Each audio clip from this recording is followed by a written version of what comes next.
Crash Bandicoot, my #1 favorite video game series of all time. This Bandicoot has came out with some glorious highs and some horrendous lows. Regardless of such, the Crash Bandicoot franchise is legitimately kick-ass, and anyone who disagrees scares me. No joke, I've replayed every game in this series so many times that and I mean this lovingly, it kinda makes me sick. That's one of the reasons why I'm making my own Crash fan game. But now that we finally got the first new original game in 12 years, which is so kick-ass, I bought it thrice. I pre-ordered it on PS4, I pre-ordered a digital version on the Switch, and I bought a physical Switch copy because god damn it, I need at least one physical copy of every Crash game. Yeah, I really love this orange rat if you can't already tell. But out of every Crash game, there is one that almost no one talks about. Now, it's not that this game is heavily obscure, it's just that whenever Crash Bandicoot is brought up in discussion, this game is just kinda shrugged off because of its poor quality. I am, of course, talking about Crash Tag Team Racing. Tag Team Racing is the 6th mainline Crash Bandicoot game. No, it isn't a spin-off like most people think, because contrary to what the title and box art might suggest, Tag Team Racing isn't just a racing game. Crash Tag Team Racing is a platforming racer hybrid of sorts. 50% of the game will consist of races, while the other 50% will consist of platforming. And that's a pretty damn interesting concept, considering Crash has been able to do both of those things very well. So to have a game that combines those two elements together sounds really exciting. However, the execution is what matters most, and considering how little Tag Team is talked about, it's pretty safe to say that Tag Team Racing sucks some balls. At least in terms of the popular opinion, from what I can tell. By the time I became a Crash Bandicoot fan, this was the latest game in the series, so of course, I have a lot of nostalgia for it, but that was a long-ass time ago. I've grown a lot since then, so can I give it another look and have the same amount of fun with it today as I did back then? Probably not, but you don't know until you try, so let's pop this bad boy in and give it a go. So we get to the opening title screen, and hey, this is pretty neat. Crash is actually the sign. A little barbaric, but creative nonetheless. Now these load screens are the best, truly beautiful. Just look or listen to what I can do. Now I don't know about you, but I think this is gonna be the best Crash game ever. Alright, intro cutscene, and oh hey look! 2 cocks! You guys aren't gonna laugh? You guys aren't gonna laugh at my really well thought out joke?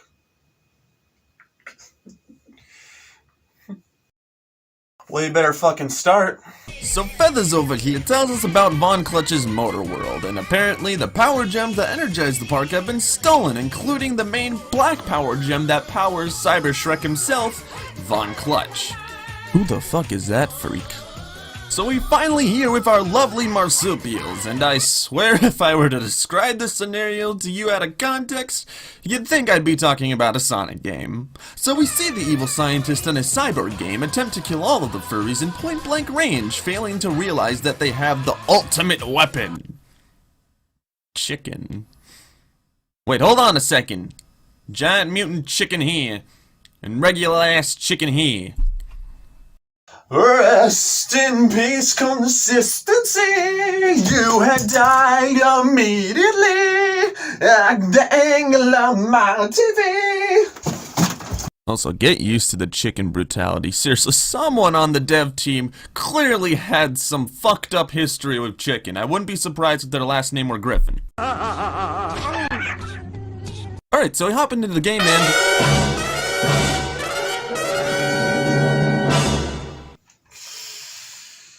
yeah, no. Okay, I may have not noticed this when I was younger, but good god, does this game look fucking ugly. And if you think I'm being mean to a 6th generation game that was released in 2005, I'd like to remind you that all these games came out before this one. So there is no excuse to why Criggy here doesn't have individual fingers. You'll find textures looking about on par with a Dreamcast game. I mean, look at these crates. Look at him! The crates from the PS1 games look better than this, I swear to God! So yeah, the graphics and character models are pretty lame, and the developers knew this, cause otherwise they wouldn't have used renders ripped straight out of Twinsanity for the box art, except for some reason Crash's shoes are red instead of gray. So this is Von Clutch's theme park, and it's a pretty fun place to explore. Putting aside the fact that damn near everything you touch leads to certain death.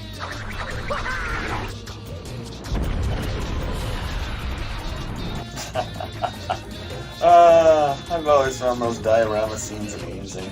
I mean, Bandicoot torture is cliched and all, but I don't know.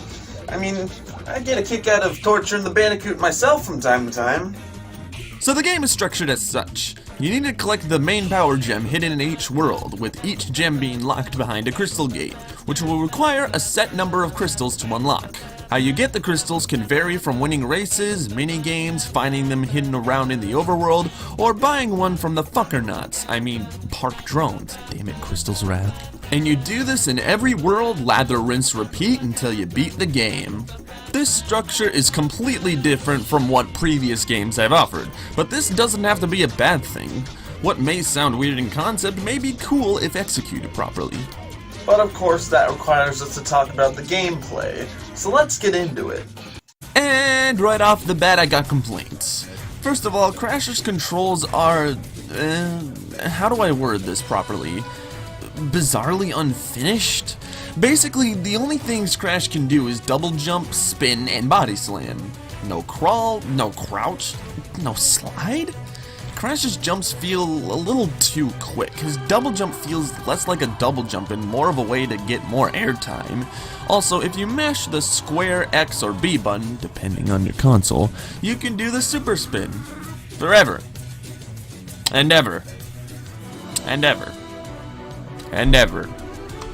And honestly, why is Crash like this? I mean, it's not like the controls are bad, but considering that this is the 6th mainline Crash Bandicoot game, it is a gargantuan step backwards. But don't worry, the controls will not hinder your experience because there is absolutely nothing that kills you, except for specific hazards. I meant to say hazards. And the death animation, no matter how you die, is just this. Yeah, see what happens if Crash jumps into these gears.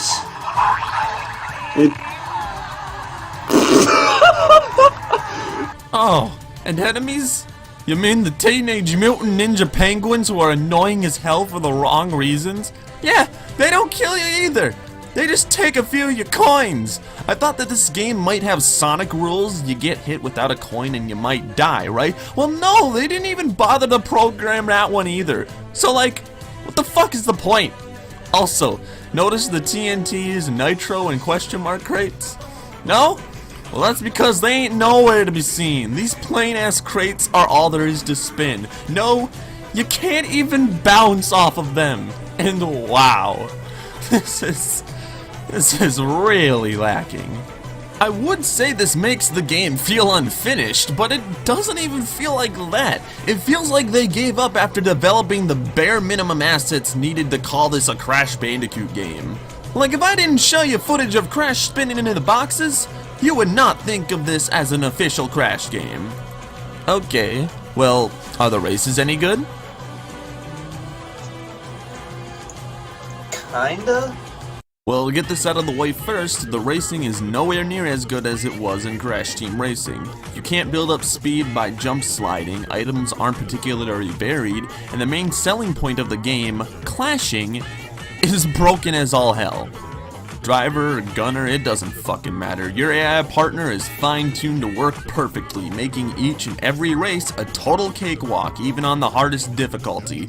Especially if you use Engine or Nina's weapons. You can unlock shortcuts by discovering them in the overworld, that's pretty cool, but that's about it.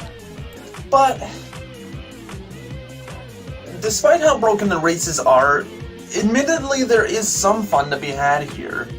I won't lie, despite how broken they are and how easy it is to win, it's honestly fun to just jump into a race, clash into another racer, and just start gunning down other racers, especially with the wide variety of weapons and racers to choose from.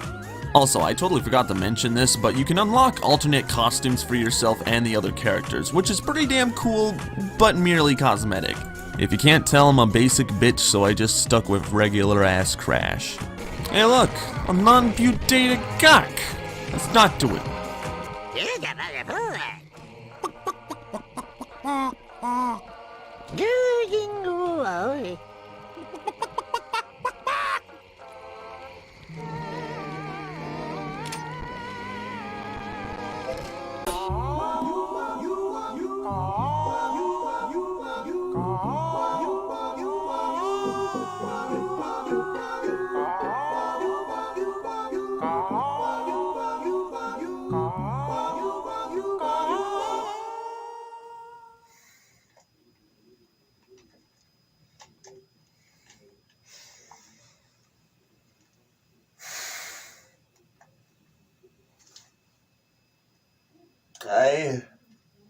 I didn't mod the game. I'm not fucking with you. I didn't hack the game to switch the models out from coins to chickens. This is real. This is a thing that the developers actually put into the game. This is my first review coming back, and I've already been broke. What the fuck? Okay, so before I end this analysis, I just have to talk about this game's ending, because it is unbelievably underwhelming. Don't even fucking worry about spoilers, because believe me when I say, it does not fucking matter. So, you remember that creepy Wumpa Whip dude from earlier? He's the main villain of the game. This is revealed just before the last world with little to no build-up at all. I know this is asking for a lot to build up this fucking character, but I don't know, the way this cutscene is presented gives me the vibe that the developers wanted me to take this seriously. And I'm sorry, but no. Even as a kid, I couldn't give less of a fuck about Willy Wumpa Cheeks as a villain. It's funny, yeah, but really underutilized. In fact, the final boss of this game, if you can even call it that, legit consists of you walking up to a lever and pushing a button. No race, no minigame, no nothing.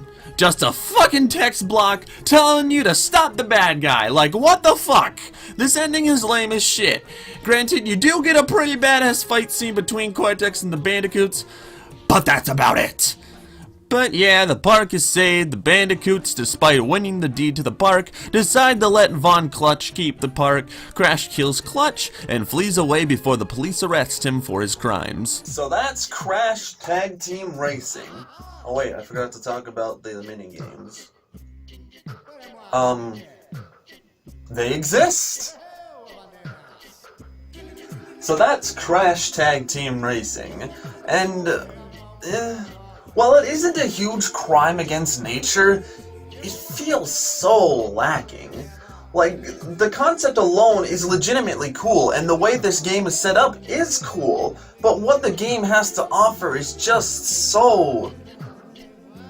It makes it feel so incomplete. Like, imagine if we really did get a Crash game that combined elements of the racing, platforming, and minigames. I mean, come on! You can't tell me you wouldn't want to play that. But Tag Team Racing feels so dull. If this were a fan game, I'd find it impressive. But this is indeed an officially licensed Crash game. Crash Tag Team Racing isn't a terrible game. There is fun to be had here. But you know what else is more fun than this? The original Crash trilogy. Twinsanity, the new Crash 4, or fuck, even Wrath of Cortex. I know that's completely subjective. But in my opinion, Tag Team Racing is the weakest of the Crash Bandicoot 3 lineup. I said that backwards, but I'm not re-recording it because I'm lazy. Well, I think I handled that much better than I did 6 years ago, but regardless of such, I hope you guys enjoyed this review. I intend on making much more in the future. If you like this video, make sure to hit the like button, and if you want to see more reviews, hit the subscribe button, and if you didn't like the video, feel free to hit the dislike button, because I would like to hear your feedback and... What? They got rid of the dislike button? Why the fuck would you do?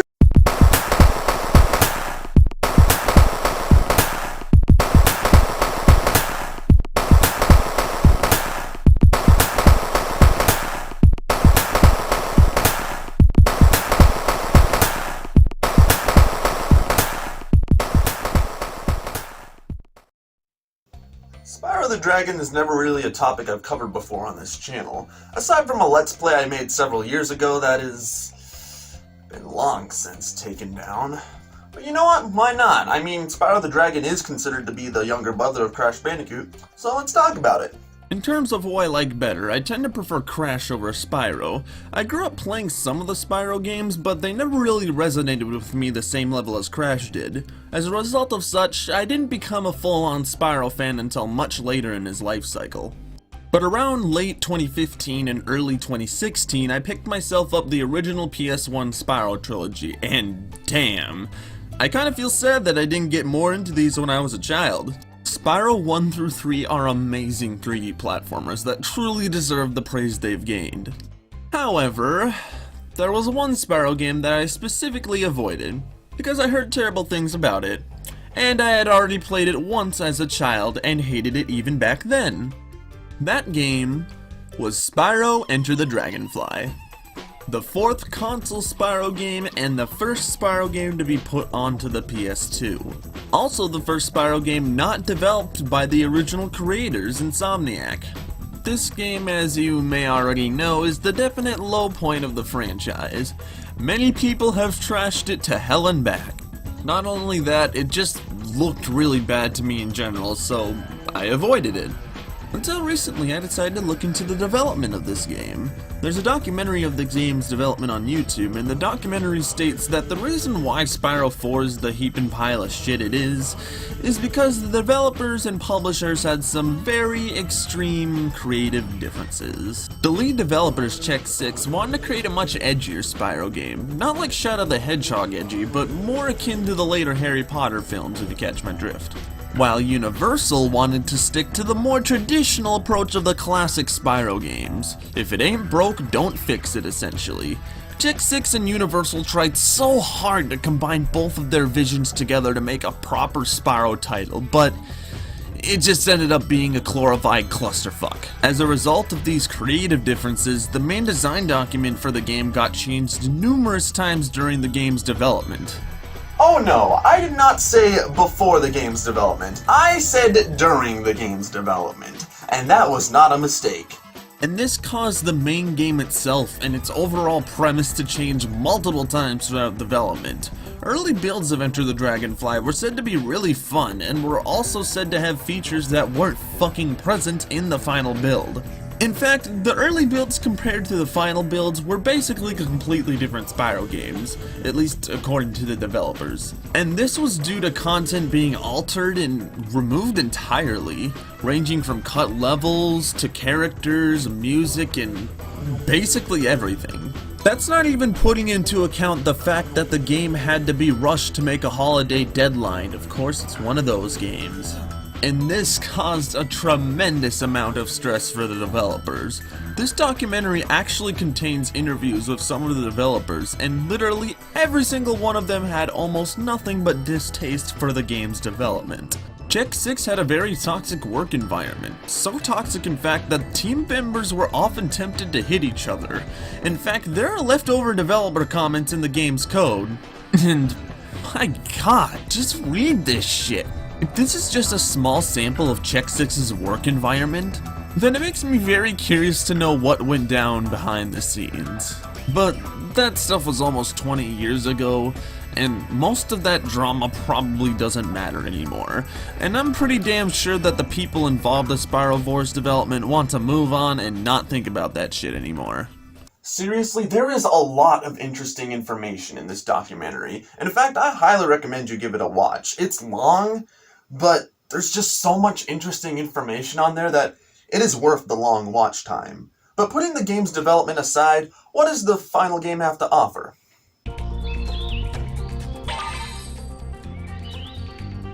Exactly.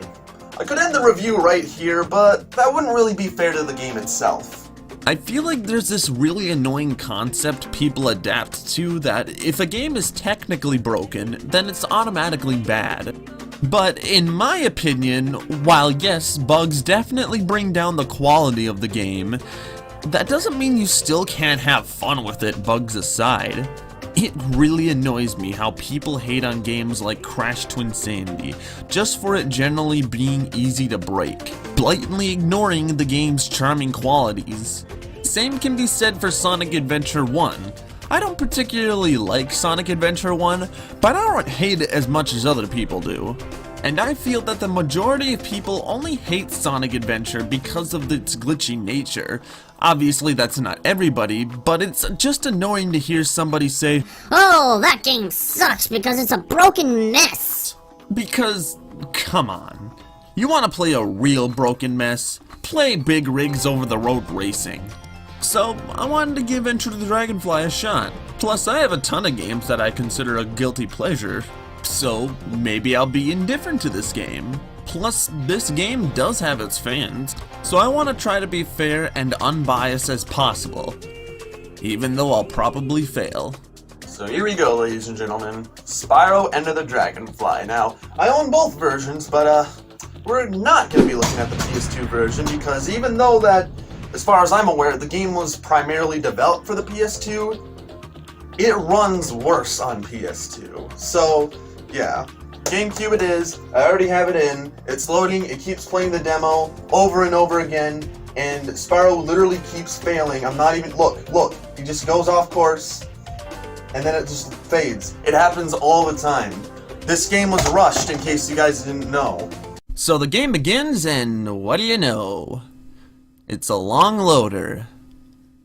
Great. Now, I don't like to nitpick things, especially when it comes to basic shit like title screens. However, the first 3 Spyro games had really cute and charming title screens. From the first game to Year of the Dragon, each of the title screens started out with the Insomniac logo. Then the screen zooms out, showing the logo on a sign, being held by a bad guy who is about to be murdered by our adorable purple friend here. Then the title theme plays. These introductions are short and sweet. They do a great job at establishing the character of Spyro and the type of world you're going to be playing in, with iconic music pieces by the legendary Stuart Copeland as a nice little cherry on top.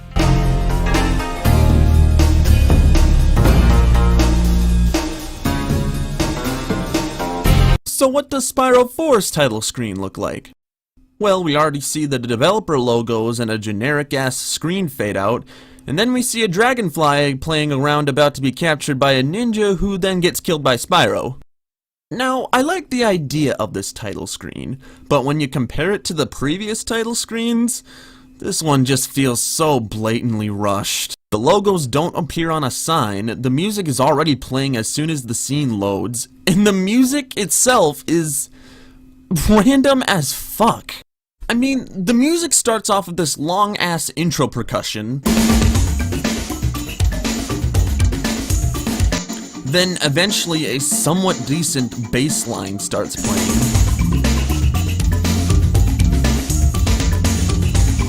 And then I guess they decide to just throw in some loud-ass synths and electric guitars that's only 3 notes long!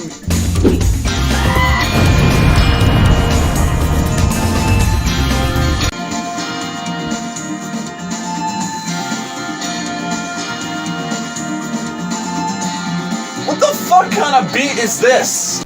This menu theme feels so lazily cobbled together with the most random of sounds. I think the main issue of this song for me is that it doesn't necessarily have a main melody. It more relies on just having a fun rhythm, and I can see that working out, but when you compare this theme to the previous themes from the other Spyro games, yeah, this one is just fucking lame. But enough of that, let's start bullying the intro cutscene. So we start off this intro cutscene with Hunter screaming in horror. Oh, that's a tone setter. So we see here that the baby dragons from Spyro 3 are getting their own dragonflies to protect them, and I really like this idea.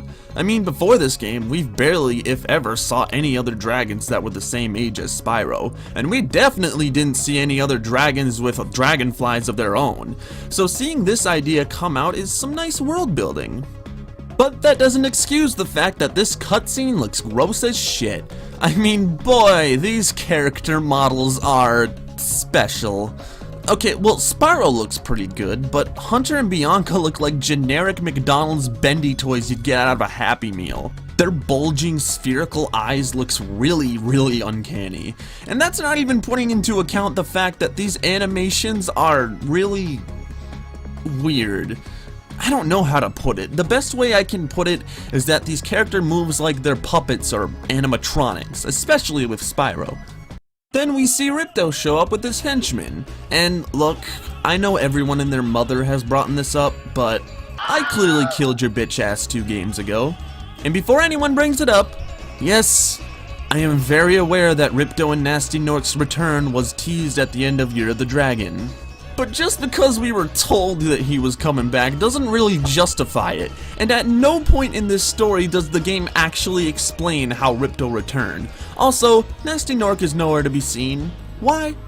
You already know why. So Ripto's here to tell Spyro and gang that he's here to steal the dragonflies, and then proceeds to teleport them to random ass locations. Rushed game, fellas. Now I could sit here and complain about how horribly animated Ripto is, but that'd be way too easy. I mean, look at him. Seriously, you don't have to be a genius to know that's bad animation. And I should know, I'm good at making bad animations. What I am gonna complain about, though, is how out of character Ripto is in this game. When I think about the Ripto in this game and the Ripto we got in Spyro 2, I see 2 completely different characters. In this game, Ripto has the demeanor of a dastardly sorceress who uses magic to regularly cause trouble in the Dragon Realms. And this is completely different from what was established in Spyro 2. Ripto is supposed to be this pissed off, power-hungry Riptok who hates dragons. Hell, the name of the game is Spyro 2 Ripto's Rage. Well, unless you're in Europe. So why is Ripto here, acting all chill and asking Spyro to join him on the dark side? Like I said, it's completely out of character from what's been established. So Ripto teleports the dragonflies away, and now we gotta go find them. With the first of them being found is fucking Sparks. If you ask me, that is some missed potential right there. And now we start the game, and right off the bat we have a billion tutorials for the most basic of shit. Yeah, this is one of those tutorials that essentially tells you how to push buttons. Yippee. The previous Spyro games didn't have that many tutorials. Hell, the very first Spyro game didn't have tutorials at all. I mean, I guess the stone dragons give you hints, but it's not an in-depth analysis on how to use a game controller. Enter the Dragonfly, however, will make sure you know everything, as if it's the first game you've ever played. Hey Spyro, let me tell you about gems. Let me tell you about fodder. Let me tell you about breakable baskets. Let me teach you everything, Spyro! Join Spark's Sparkling Hand-Holding Academy today! Even if you've never played a Spyro game before in your entire life, I'm 99% sure you wouldn't be totally lost if these tutorials just didn't exist. Spyro gameplay isn't really complicated. You'd be able to get down with the gameplay through like 1 or 2 levels. But there is an option to turn the tutorials off, so I won't complain too much. Hey look, an option for widescreen, cool. Alright Hunter, I did your damn gliding challenge for like the billionth time. Give me my fucking dragonfly, bitch.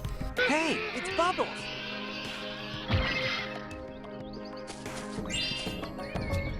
Oh, okay, sure, do that.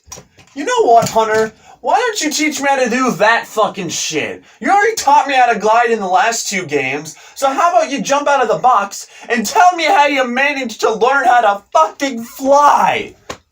Like, I'm a dragon, goddammit, teach me this shit!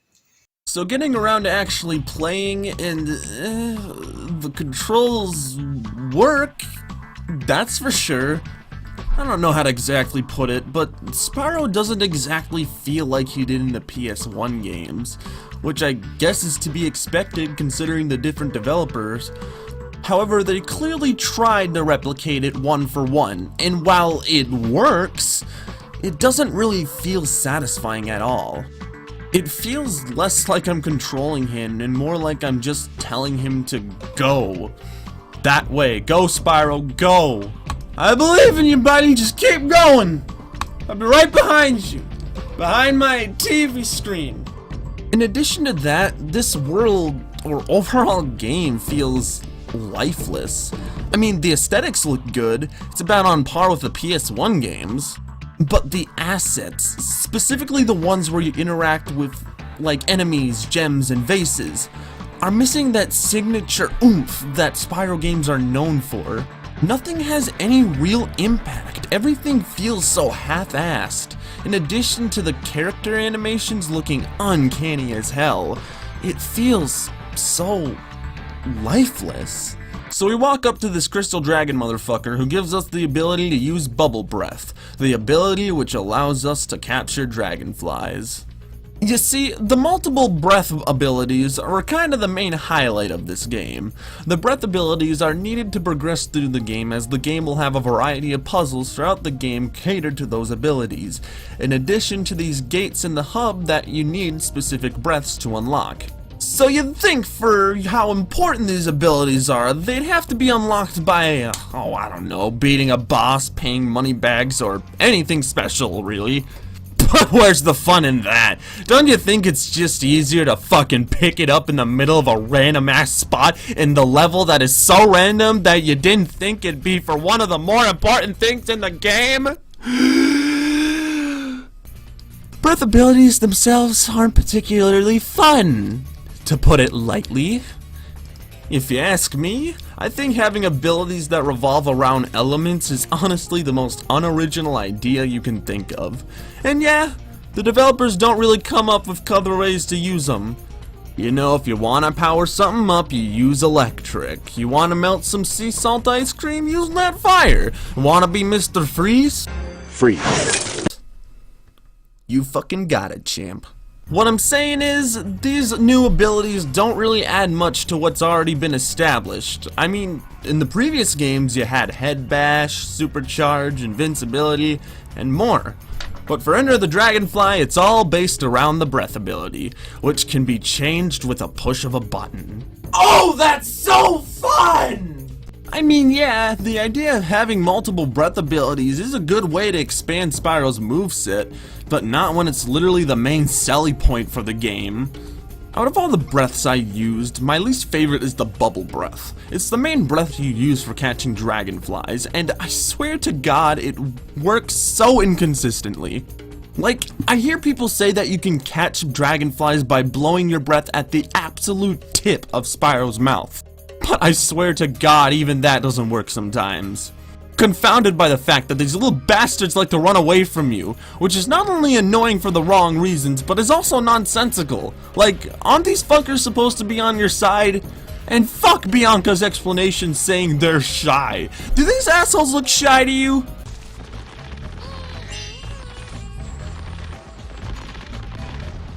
So yeah, the main collectibles that are needed to beat the game are a pain in the ass to collect. How on earth do you screw that up? Like, I get what they were going for when they come up with the idea at first, but did any of the developers in charge think for a second that maybe this got a little annoying after a while? But whatever, let's go to the first level. Bamboo Terrace, the Dragonfly Dojo. And oof, I am not looking the looks of this. What you have here is a level that exists. Just look at this. This level design looks and plays so dull. The best way I can describe this is that they made one big open sandbox with random assets just plastered everywhere with no real cohesion. I know Spyro games are kinda known for big empty levels, especially in the early levels. However, at least the classics had a somewhat interesting design. I'm going to compare the Dragonfly Dojo to Town Square, one of the very first levels in Spyro 1. In Town Square, you start off in this area with some stairs you can climb off to the left. When you climb up these stairs, you see a big cliff that you can't quite reach, but you know you can get there somehow as there are gameplay elements that can be seen. But in front of that cliff, you see a dragon who tells you to glide over to the area to the left and begin exploring. And you go to that area to see a bull chasing a Gnorc, which gives the level a sense of personality. And you find more stairs to climb, cliffs to glide across, and best of all, you're incentivized to explore. The game wants you to see what it has to offer, and that's one of the things that made Spyro 1 so good. Now let's look at Dragonfly Dojo. Well, I haven't even pushed a button yet and I already feel uncomfortable. Not in an overdramatic sense, but in the sense that something just doesn't feel right, you know? Just look at this. Already we're surrounded this big open area with assets just spawned in the most random places. I mean, look how sporadic this looks. I don't want to explore here. I want to run around and play with my dog or some shit. So we free the Dragon Master in the middle and he tells us to recover the other Elder Dragons in the Dragonfly Dojo. Opens the door, then pisses off just like that. So we go down this hall which leads us to an area that just overdoes everything. I mean, yeah, there's more to explore, but good God, this level feels like it should be in the middle of the game, not the first one you play. I'm sorry if I'm coming off as nitpicky, but this game's pacing just feels so weird. I mean, we just started in this big open area with very few gameplay elements to interact with, then we go into this long hall that leads us to a room with 3 different paths. I want to make it clear that this isn't bad game design at all, but as I said earlier, everything feels cobbled together with no real cohesiveness. And this first level sets the precedent for what the rest of the game has to offer. Dragonfly Dojo is a level that has multiple gameplay areas that are connected via these little tunnel areas, and you progress through it in a linear fashion. Oh look, it's the king of bricks himself, Moneybags! I guess the developers must have hated Moneybags' greedy ass so much they didn't want to use him anywhere else in the game. Because yes, this is the only time he appears in the game, making gem collecting about as pointless as my existence. Okay. Now, I know this isn't an original complaint, well, none of these are, but the frame rate in this game is something else. The frame rate is inconsistent as all hell. Like, sometimes you'll get a nice silky smooth 60 frames per second, and then a lot of the times you'll jump to 30 or lower. And this is all the time. It happens completely at random, especially if you're playing the PS2 version, which yes, is the reason why I chose the GameCube version. And as someone who already gets headaches really fucking easily, I can tell you this frame rate was not giving me a good mood in the slightest. God damn. You know what? No, I can't do it. I can't. Like, I was gonna try to go through with this, but you know what? I've played more of this game off camera, and it doesn't get any better. Trust me. Everything I've said to you is literally the whole game. I mean, there are mini games, but they're boring and about on par with Flash games. But everything else is just Spyro 3 but half-assed all the way. And I guess if you haven't played a Spyro game before in your entire life, I'm sure you'll enjoy this game, but the thing is, I have played a Spyro game. Actually, several of them. And none of them frustrated me as much as this one. I'm sorry for sounding so mean-spirited because I know there are tons of people who fucking love this game. But I am not one of those people.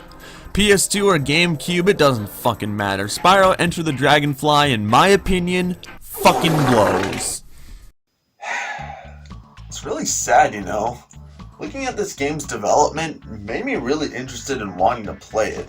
This game had a rough development, and it shows. And this was just the main game itself. Notice how I hardly talked about the glitches in this game. The glitches are only half of this game's problems. Everything else roots from poor game design.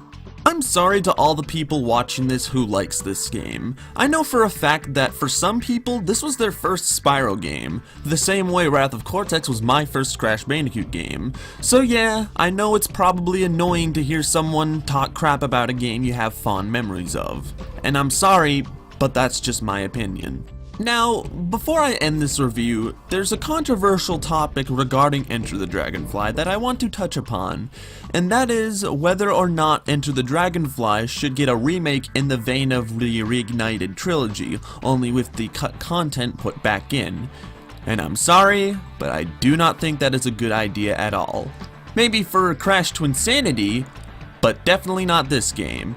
And it's not because I'm biased, kinda, but in the case of Crash Twinsanity, at least that game had a concrete vision. The developers just didn't have the time to put in all their ideas into the game because of tight deadlines. So I actually would be totally blown away if Twinsanity got a remake with the cut content put back in. But in the case of Enter the Dragonfly, I don't think it's worth it. Nor do I think it's even possible, because remember guys, one of the main reasons why the game ended up being a big as doo-doo pal as it is because of the creative differences. Enter the Dragonfly had no concrete vision. It was a Frankenstein's monster of a game that not only was made out of obligation rather than passion, but also had a rather tragic backstory behind it. Again, I'm going to plug that documentary I was talking about earlier. Seriously, please watch it. It's so fascinating. It's so good. So good. So good. Well, regardless of such, I hope you guys enjoyed this review. I just want to clarify, if you guys like this game, you guys are fucking idiots, is what I would say if I were a liar. Honestly, if you guys like this game, that's cool. And it'll always be cool by me. I've said this many times, and I will say it again in this video. A video game is supposed to give you a good time. And if Spyro Enter the Dragonfly just so happens to be your favorite game of all time, well, I would be confused by your opinion, but I would totally respect it all the way to the moon and back, bro. Or sister, whatever the fuck gender is watching this video. Regardless of such, like, if you like this game, keep liking it. Not a problem by me. You're cool in my book. Just know that I'm not the biggest fan, which is kind of odd because I bought literally 2 copies. I have a lot of mental health issues, okay? So, yeah. So I'm gonna de-poison my mind from that and probably play some Spyro 2 for a bit. So, check you guys later.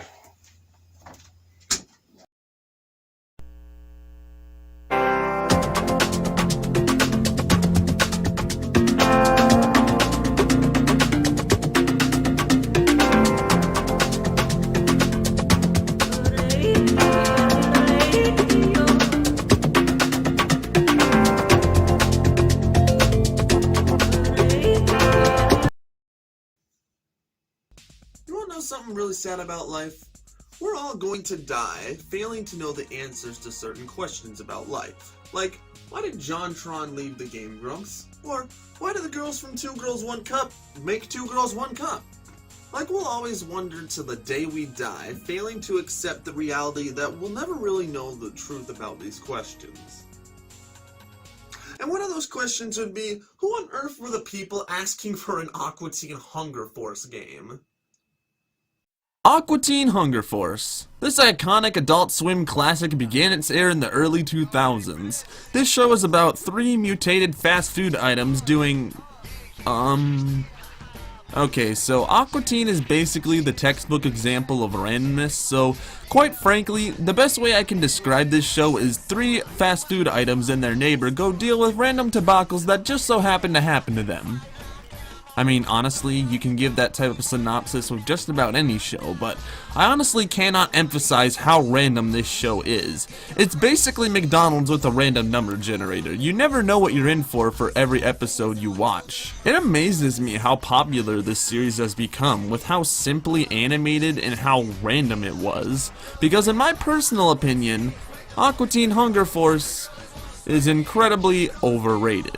What did you say to me? Now don't misunderstand, I don't hate the show, I just think it's overrated. With how long the series is and how random it is, it can get pretty easy to start to feel fatigued. Randomness is funny at first, but when the randomness is constant, it begins to become stale. But despite my opinion on the series being overrated, it has garnered such a huge fan base that it not only got a theatrical movie, but also a video game. Yeah, a video game based off of Aqua Teen Hunger Force. Aqua Teen Hunger Force Zombie Ninja Pro-Am. Yeah, sounds about accurate. You know, I'm honestly very curious. Who on earth in the Aqua Teen Hunger Force fan base was asking for a video game based off this show? Like seriously, how do you turn this into a full-fledged interactive console experience? Well, we're going to find out today. So, ladies and gentlemen, let's check out Aqua Teen Hunger Force Zombie Ninja Pro-Am for the PlayStation 2. God help us all. So the game starts out with a pretty good first impression. The menu is fully animated and it fits the style of the show perfectly. And well, what do you know? The cutscenes are actually pretty good. I know the animation looks very crude, but at the same time, it's trying to replicate the 2D feel of the show, and in my opinion, it does a pretty damn good job. The writing is also really good. We have the writers and voice actors of the show on board for this game, and it makes for the cutscenes themselves to be practically on par with the show in terms of quality. So we're off to a pretty good start so far. I'm actually really interested in seeing what this game has in store. So let's get playing. Oh my god, you can actually explore the main locations from the show. Look, it's Carl's car! It's Carl's house! It's Carl's pool! It's Carl's tree! God, I love Carl! This is actually really fucking awesome. This is the reason why we play licensed games. It's to be in an interactive version of the world based off that movie or TV show. It's pure fan service. I love it. So this is the part where I talk about the setup of the game, and like the best way I can describe the setup for this game is, and I'm not fucking with you, a Dynasty Warriors and Hot Shots Golf hybrid. Yeah, I know. Basically, each level requires you to go through a different golf course, but each time you hit the ball, you actually have to walk up to it, and you fight a wide variety of enemies as Frylock and Shake on the way there. All enemies in close proximity have to be killed in order to progress the golf game. You win the level by getting the ball into the hole with the Aqua Teens alive and intact. How many strokes you get off the golf game really has no relevance, as far as I'm aware. This process repeats throughout level to level with the exception of the golf cart races, which aren't bad but are kinda just there. It also is really bad rubber banding, but nothing horrendous. Sometimes at the end of the golf course you have to fight a boss, and these bosses are actually dudes from the show, which the Aqua Teens had problems with. Pure and utter fan service, just beautiful. So far, everything has been pretty awesome. This feels like a damn good adaptation of the TV show. Damn it, I died. Wait. What now? I'm sorry. No checkpoints? In this large-ass golf course? Oh, you guys. I'm gonna go kill myself. What's that? Oh, it's that licensed game smell. Yeah, this is the part where the game takes a massive nosedive in quality. So far, everything good I've talked about stems from the fan service. Putting the personal charm aside though, oh my god, this game. Well, I guess I'll start with my most minor complaint. For one, I want you to just listen to the in-game sound effects. The die of fate hath been cast.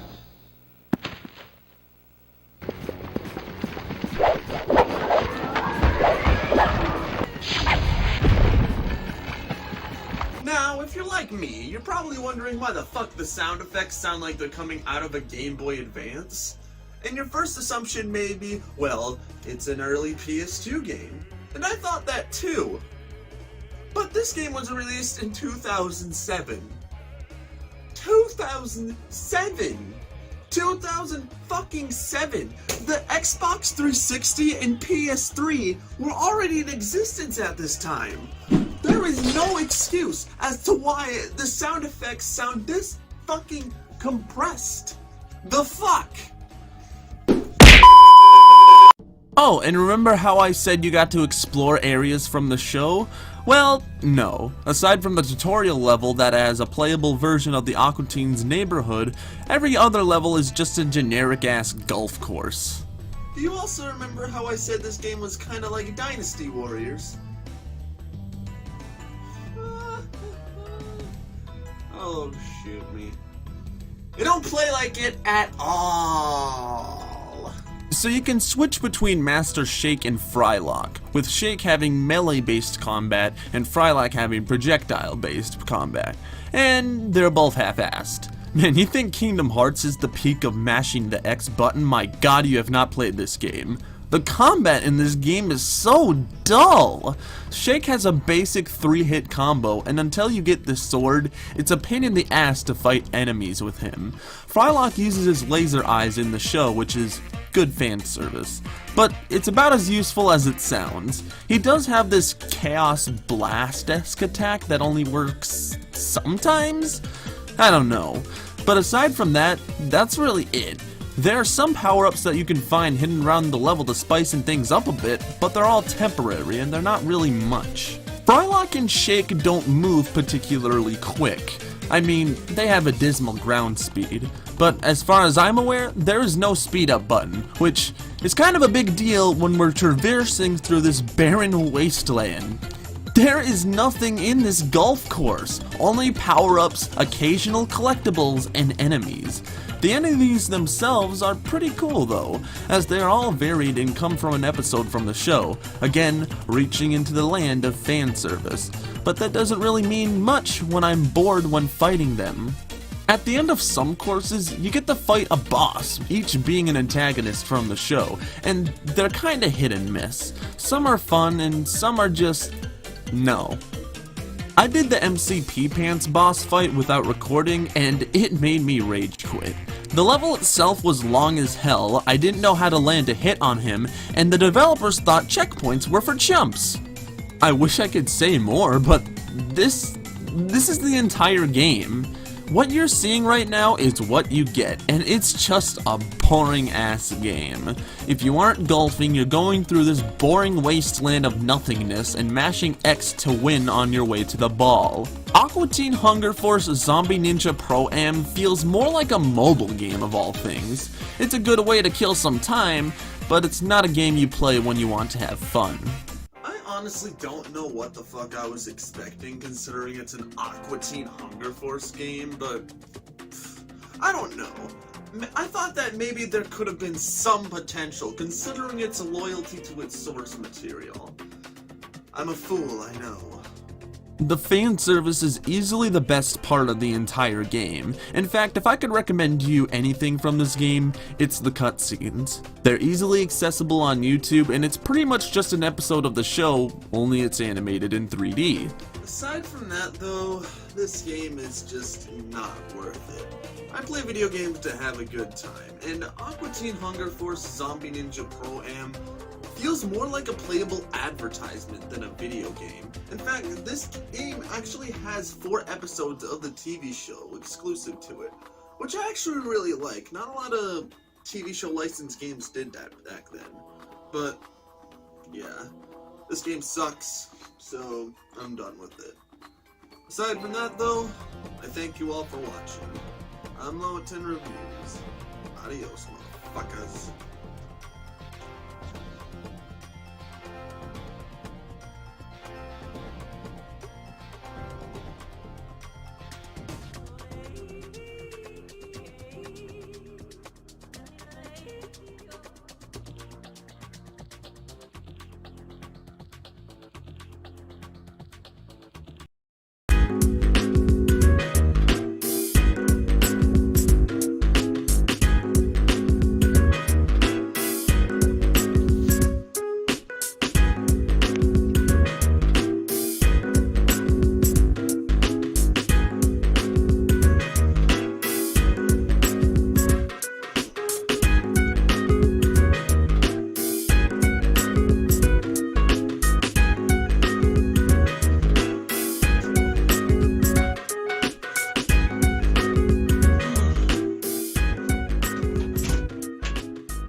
hell?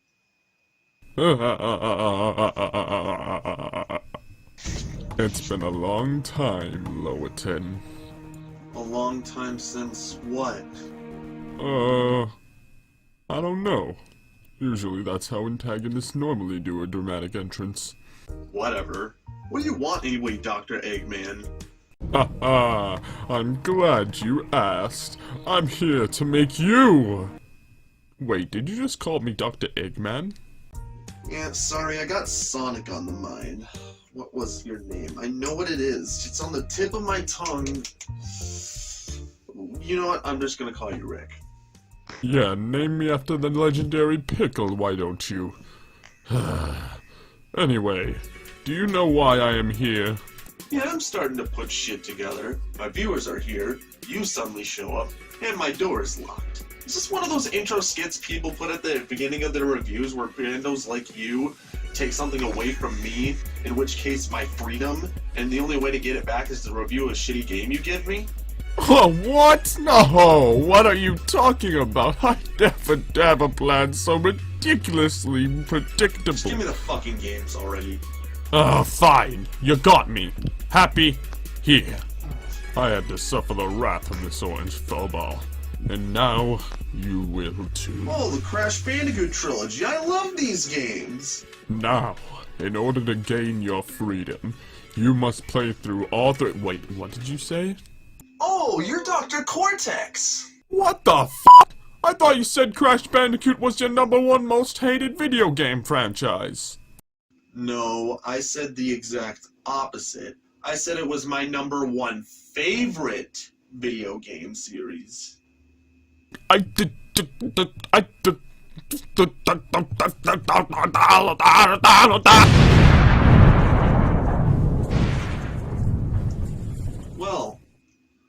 that had just happened. You know, since I have, why not review the Crash Bandicoot Trilogy? I mean, these are some of my favorite games of all time. Man, how am I gonna go about this? Let's get started anyway. Crash Bandicoot is a love story about Naughty Dog and their passion for making great games. Developed by Naughty Dog and published by Universal Interactive, the original PS1 Crash trilogy are some of my favorite games of all time. Sure, they aren't flawless by any means, but playing these games give me a nice, warm, comfortable feeling. Whether it's the originals on PS1 or the remakes for current-gen consoles, the original Crash Bandicoot trilogy is the textbook example of classic, in my opinion at least. Now I love these games, yeah, but I love each of them for their own individual reasons. So why not we start off with the 1996 original, Crash Bandicoot.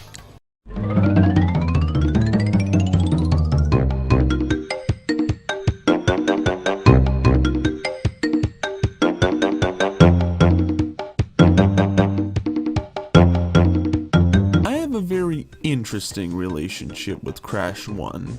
It was far from my first Crash Bandicoot game, and as a result of being spoiled by future games, I'm gonna be real here, but for a while I hated Crash Bandicoot 1. Even when the Insane Trilogy came out, I still thought Crash 1 was a dull experience. And after looking at some reviews of Crash 1, I feel like a lot of people were biased by nostalgia. However, I learned a little mental trick. If I sound like Cosmonaut Variety Rower right now, it's because I got this idea from one of his videos. Now, the one thing I didn't mention at the beginning of this video was that I'm an early 2000s kid, meaning I started with these Crash games, and not these ones. These games are literally older than I am, so I didn't feel comfortable with how Crash 1 in particular was. But I decided recently to replay the original Crash 1 for PS1, and I pretended to meld my brain to those in 1996. I pretended that I never played a Crash game before in my life, and that this was the first 3D game I had ever played. And replaying Crash 1 with this mindset gave me a new perspective of Crash Bandicoot 1 altogether. And now, I really like Crash 1. I still don't think it's an amazing game, but it's iconic and revolutionary, and I can't deny that. The thing about Crash 1 is that this is obviously the first game in this series, and that's what makes Crash 1 nice and simple. The story is a simple damsel in distress to the rescue plot, and I'm okay with that. The levels are as basic as you can get for a linear 3D platformer. Everything progresses in a hallway-esque fashion. Sometimes the perspective changes to shaking things up a bit, but aside from that, all the levels play the same way. Get to the end of the level. Levels come in many different flavors. You have the generic Sonic's ass levels in the jungles, you have the generic side-scrolling climbing up a castle or native fortress levels, you have the levels where you run up a river, you have levels where Crash tries to prevent himself from being mugged by sentient rocks, and you have levels where you ride a hog who's always running forward, only allowing you to move left or right, dodging various things along the way. So yeah, for today's standards, Crash Bandicoot doesn't do anything mind-blowing in terms of variety. With this game being the first in the series, things are very limited. There are no nitros or locked boxes to be seen. You can't crawl, slide, nor body slam. It's jumping and spinning to the very end, which may sound boring, and in some cases, it is. I feel that some levels like Sunset Vista can overstay their welcome quite a bit, but some levels like Cortex Power can be challenging while also being short and sweet, at least if you're doing any percent. And this leads to the game's pacing to be very inconsistent. Bosses are about as simple as letting them attack until they leave an opening. Some bosses like Crackback Fever over here are easy as cake, while other bosses like Embryo can give you a bit more trouble. And I still think the final boss in this game is the best final boss in the series. Sure, it isn't as challenging and as action-packed like Wrath of Cortex's final boss, but just the setting, standing on a purple dirigible, seeing the castle you just climbed through being burnt into flames, with the owner of said castle, the main villain of the game, super pissed and is about to pop your ass with cotton candy. And the music, it's so calm and peaceful, yet dramatic and action-packed.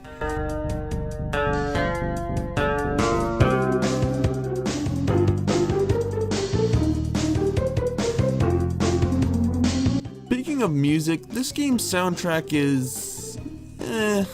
Don't misunderstand, these are some very well composed tracks, but it kinda has to do with your personal taste.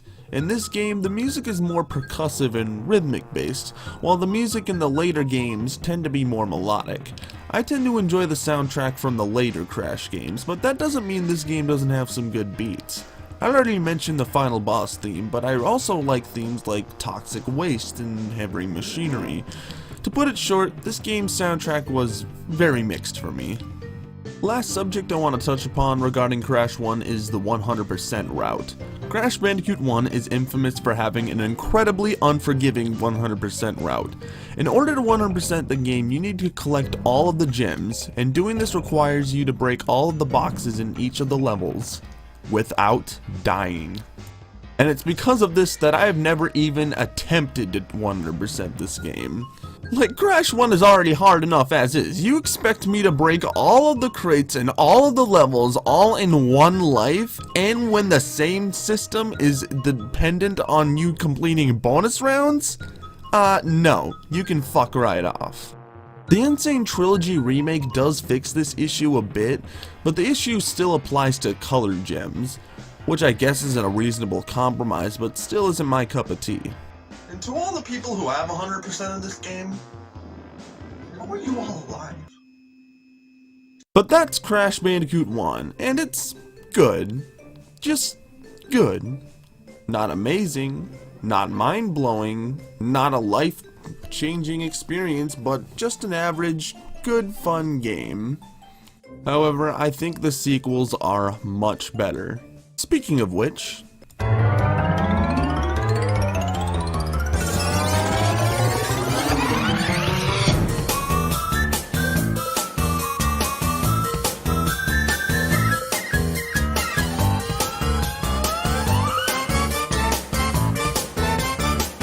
Look, I hate to jump the gun a bit here, but I'm just gonna say it.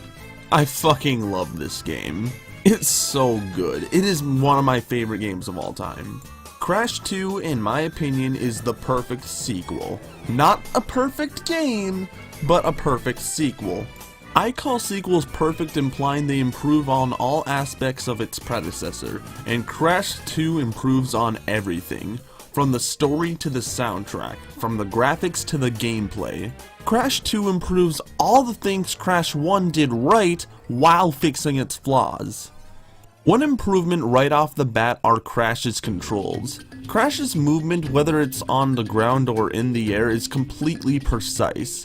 It's a little weird to have a stop on a dime control scheme, but it's much better than the slight inertia you gain in Crash 1. And plus, once you get used to it, it's so much fun. This was the game that implemented the slide, crawl, and body slam moves to Crash's moveset.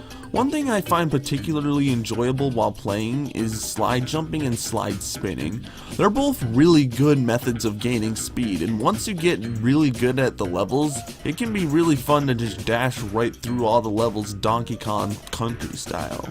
The levels in this game have much more than they did in Crash 1. This is the game that introduces the locked box and nitro crate. Crates that would continue to be in the Crash games from here on. The boar levels from the first game make a return, except it's a baby polar bear. Yeah, you know, Crash, for someone who's trying to save the world and be a hero, you seem to take a lot of stride in animal cruelty. You sick bastard, you. Animal abuse aside, these levels control much better than they did in Crash 1. In addition to the polar bear, we also get two other gameplay styles, the jet board and the jet pack. Both not only having action figure variations where Crash is sunburnt to hell, but they also control rather meh. I don't know, the jetboard and jetpack controls work, but they aren't really that fun. They're not a chore to play, but they're not as fun as the main game itself. They serve more as little mini sections to break away from the traditional platforming so you don't burn out. At least to me. To Naughty Dog at the time, it was a bit of variety, which is good. Until they overdo it, you know what, I'm gonna save that part for Crash 3, but back on topic. Another improvement, and probably the biggest improvement, is 100%ing the game. Now, I haven't 100%ed this game yet, I kinda stopped at the last warp room, but I can certainly say that I would 100% this game over Crash 1, on repeated playthroughs if I really wanted to. For one, you can die as many times as you please and still get the box gem, which is just a lifesaver, just beautiful. No longer do I have to be anxious while trying to get a gem. I can get in there, smash all the boxes, and my own skull in the process. Also, the bosses in this game are better, but not by much. And despite being an amazing game with decent bosses, it has probably the worst final boss I have played in a video game. Seriously, even as a kid, I thought this was a joke. I could go on a tangent on how shitty this boss is. And you know what? That's what I'm gonna do. For one, it's a jetpack boss. Yes, we're playing the final boss in a vehicle that we legit only played 2 times in the whole game, both of which being in the same warp zone as this very boss fight. So that's pretty lame. Also, we're stopping Cortex from, I guess, taking the crystals back to his space station? At least that's what's implied in the Insane Trilogy remake. But this is such a dull setting. It's literally nothing but an easy-ass space chase that lasts like 20 seconds long, if that. It sucks too because the last few levels were reasonably hard. It made the upcoming battle with Cortex all the more exciting. Imagine being disappointed with a 20-second boss that doesn't even challenge you in the slightest. And how do you go from Crash 1's final boss to this shit? The final boss in Crash 1 was exciting, tense, and climactic, while Crash 2's is like taking a breath of fresh air. You do it without even thinking about it. I'm sorry to get up in arms over something that almost everyone agrees is terrible, but I cannot emphasize how much of a letdown this was for me as a kid, especially with how good the game was up to this point. But with that little rant out of the way, all I have left to say is, I love Crash Bandicoot 2. Call me a basic bitch, but I personally think this is the best game in the series. All the bits and pieces that make up this game fit together just so well. Whenever anyone brings up Crash Bandicoot, this is the first game that comes to mind. So it's all downhill from here on.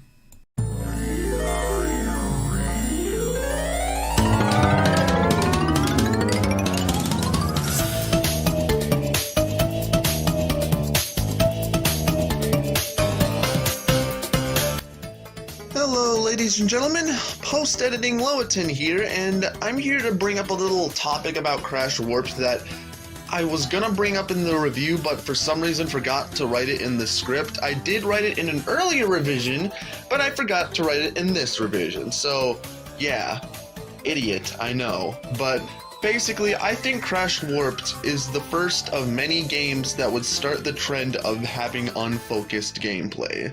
I'll elaborate more on this in my Wrath and Twinsanity review, but basically, Crash Warped would be the beginning of kind of the downhill of the Crash series, and I think that's mainly due to the unfocused nature of the gameplay that it would be in this game and every game after it. Well, specifically Wrath and Twinsanity. And I'll elaborate more on that in my Wrath and Twinsanity revisit. But for now, let's start talking about Warped. I have a really complicated relationship with Crash Bandicoot Warped. On one hand, I have a ton of nostalgia for this game. This was the first PS1 Crash game I owned, and it had the most appeal to me as a child, at least compared to the other games in the trilogy, and in fact, it's the first and so far only game in this series I actually bothered to 100%. I loved it that much. But on the other hand, well, let's talk about it. Before I talk about anything, I just want to make it abundantly clear I do not dislike Crash 3, not by a long shot. In fact, I still think this is a great game. However, this game is in the unfortunate position of being compared to Crash 2, which I think is a much better game, and I'm going to make my case as to why that is. Probably the biggest issue with the game is the overabundance of vehicle levels. This can be seen as soon as you step into the first warp zone. Out of the first 5 levels, only 2 of them are traditional Crash levels. The other 3 are vehicle levels. I could literally just end the video right here. But of course, when people say that, they don't actually end the video, and this particular case ain't no exception. There are too many vehicle levels, and it almost ruins what is a decent platformer. I say almost because the majority of vehicles are honestly not that bad. I kinda enjoy the tiger, airplane, and water levels. However, the jet ski and motorcycle levels are not that good in my opinion.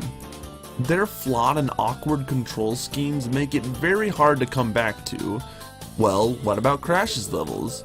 Well, thankfully Crash has the same controls from Crash 2, except Crash's jumps are back to having the inertia like in Crash 1.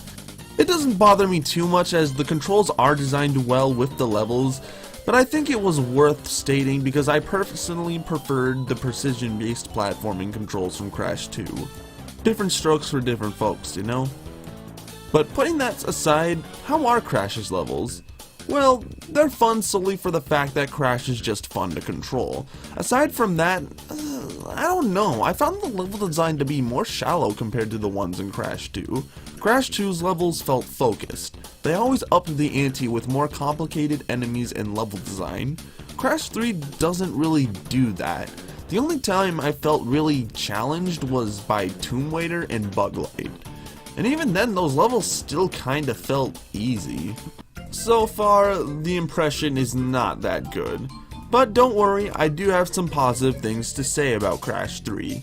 I think the game is visually stunning for the PS1. I know I haven't talked about graphics in these games yet, and that's mainly because it should go without saying that all 3 of these games are beautiful looking for the PS1. But Crash Warped, in my opinion, looks the best. With vibrant colors and active looking environments, Crash Warped just nails it. Like, it should not be fucking possible to have this much shit on screen on a PS1 game. Like, that's just blowing my mind, seriously. Crash Warped also nails the bosses. I truly think that Crash Warped has the best bosses in the whole series. All of the bosses have some of these talking head cutscenes to build them up and introduce a bit of their character. I remember being mentally challenged seeing these bastards tease me. When I finally saw them face to face, it was exciting and beating them felt all the more satisfying. The bosses themselves are much improved. The fan favorite is Dingodile, although my personal favorite is Entropy. Some of the bosses this time around offer a fair bit of challenge, having to come up with the correct way to dodge Tropy's projectiles or maneuvering around Tiny's lions. God damn, these bosses actually did kick my ass the first few tries. Anyway, I think that's all I have to say for Warped. It's a great game, though compared to Crash 2, I think it's highly inferior. It feels like Naughty Dog wanted to make you feel a sense of variety in Crash Warped. It's a game about time travel, so I agree this is appropriate. However, the execution is questionable. The amount of vehicle levels is too fucking high in this game, and like I said, it makes it very hard to come back to on repeat playthroughs. But that doesn't mean Crash Warped isn't a good game. Crash Warped is a great game, and though I may not think it's as good or better than Crash 2, I still think it's an amazing way to cap this amazing trilogy. So those were my thoughts on the original Crash Bandicoot trilogy. And I'm just gonna be real here, this video was really hard to write for. Because I'm not just talking about some highly praised games that have been, highly praised, but I'm talking about some of my favorite games of all time. I've been playing these games for years, so it's kind of hard to articulate my thoughts without sounding the same as everyone else. I've literally wrote not one, not two, but 3 different scripts articulating my thoughts on these games, and I never really found one the most appropriate, so I thought this one was the best way I could do it. 5 minutes apiece, talking about each game, make up for a decent 15 to 20 minute video. I don't know how long this will be, but somewhere around those lines. But you know what? I hope you guys enjoyed this video, I really do. But you know what? I'm not done with Crash Bandicoot yet. No. Because I made a review of some games a few years ago, and well, they need a bit of a revisiting, because those old reviews are, well, old for a reason, and definitely outdated. Okay, my thoughts on Wrath of Cortex have stayed roughly the same since the review, but Twinsanity is more of the one that I actually want to talk about. But regardless of such, next time I see you guys with the Orange Marsupial, we'll be tackling the Traveler's Tales duology, Crash Bandicoot The Wrath of Cortex, and Crash Twinsanity. With that said, I'll see you guys later.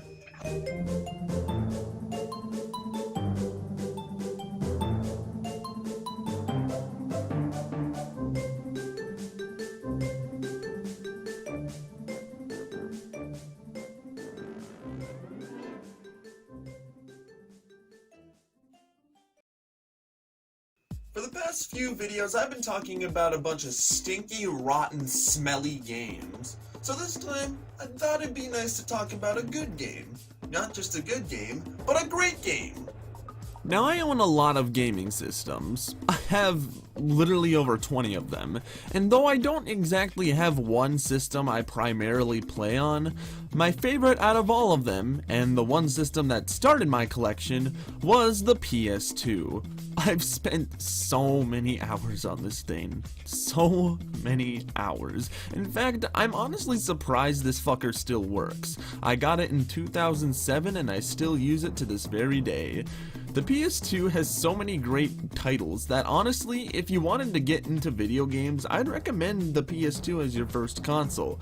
Its library is just so huge and varied. But if you were to ask me what game series were to come to my head if you brought up the PS2, it would no doubt be the Jak and Daxter series. This series, in my opinion, embodies everything good about the PlayStation 2. The original Trilogy was cutting edge by having seamless open world with a solid 60 frames per second. I didn't get into the series until the late 2000s and early 2010s, so the series was pretty much done at that point. I remember spending hours and hours on them, specifically the first 3 games. The Jak games are honestly some of the best 3D platformers I have ever played. For one, they're made by Naughty Dog. Yeah, the same company that already made my favorite game series of all time, Crash Bandicoot.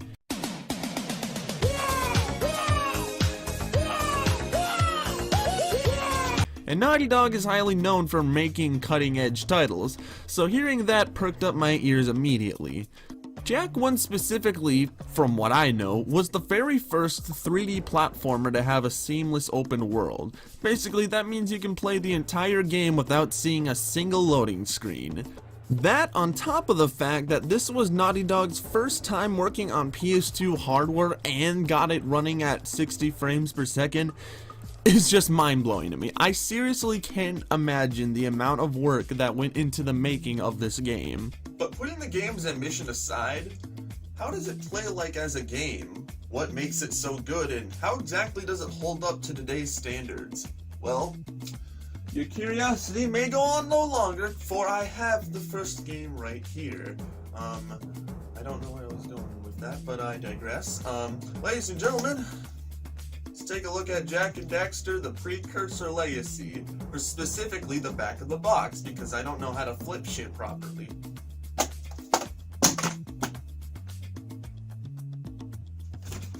So we start the game with a narration by certified wise-ass Samos the Sage. Hello ladies and gentlemen, post-editing Loaten here, and before I continue this review, what the hell is this gameplay footage that we're looking at? Yeah, one of the reasons why this review took so long to get out is because I originally recorded gameplay off the original PS2 version off of my incredibly old and cheap EasyCap capture card. However, since then, the PC port of Jak 1 has came out, and around that time I wanted to invest into a Steam Deck, and I eventually did, and now I have a Steam Deck. So I decided to record all of the gameplay footage on said Steam Deck with the fan-made PC port of Jak 1. So all of the gameplay footage you see from here on out is from that version. However, I just want to state for the record, this PC port fixes many of the issues I bring up about the game. So all the issues I bring up only apply to the original release of the game, not the PC port. The gameplay footage here is only for the sake of quality. Just thought I should get that out of the way. With that said, let's return to our regularly scheduled program. Meet Jak, a mute blonde kid getting into some high schooler-esque trouble, alongside his clumsy comic relief furball of a friend, Daxter. Now you're probably saying, Loaten, that ain't no furball, that's just some random fucking kid. Are you stupid? I'm gonna fucking kill you! Hush, hush, hush, child. We're only at the intro cutscene. Be patient, and your questions will be answered in due time. So J and D over here are visiting Misty Island, an island they're deliberately not supposed to go, yet they steal a boat and get away with it. Grand Theft Daxter. Wow, I just realized how oddly foreshadowing that is. So we sneak around to see 2 totally not evil at all Smurf looking dudes, telling the lurkers to keep searching for... oh, who cares about this? This scene literally only exists to show us the main antagonists. So the duo go exploring some more and find a venom symbiote sleeping in a tub. Eek! What is that dark ooze? It sure don't look friendly. The sage yaps on about the precursors that built this place all the time. Where did they go? Why did they build this crap? Now I like precursor orbs and power cells as much as the next guy. But if you ask me, they must have been real losers. Okay, even though this is going to contradict the Spider-Man reference I just made, how do you know about precursor orbs and power cells and not Dark Eco when you see it? Wow! How did you do that? I think we're in trouble! Ah, great. See what you did? Now I gotta kill this bitch.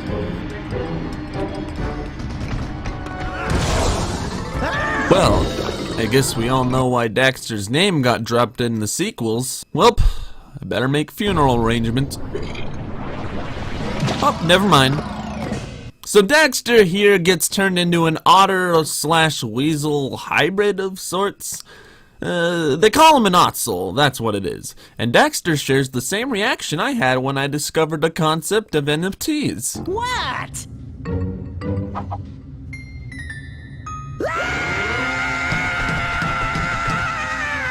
So we head back to Jack's home Sandover village to meet the evergreen lover next to Shrek, Samos the Sage. Samos here is a master of green eco, which is the quote-unquote life energy.